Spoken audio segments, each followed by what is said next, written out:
बातमी team India संदर्भातली आहे। वर्ल्ड कप विजयानंतर टीम भारतात पोहोचतेय। उद्याच्या विजयाचा जल्लोष केला जाणार आहे। उद्या सकाळी 11 वाजता भारतीय संघ पंतप्रधान नरेंद्र मोदींची भेट घेईल। त्यानंतर संपूर्ण टीम मुंबईत येणार आहे। मुंबईत संध्याकाळी 5 नंतर ओपन बसमधून विजयाची रॅली काढण्यात येणार आहे। नरिमन पॉइंट ते वानखेडे स्टेडियम पर्यंत ही रॅली काढण्यात येणार आहे। जल्लोषानंतर टीम इंडियाकडे 125 कोटींचा धनादेश सुपूर्द केला जाईल।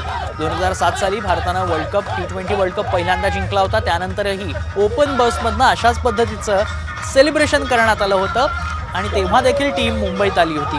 त्याच्याच काहीशी आठवणी, त्याचाच रिकॅप पुन्हा एकदा पाहायला मिळणार आहे या नव्या टीमने केलेल्या कारनाम्यानंतर।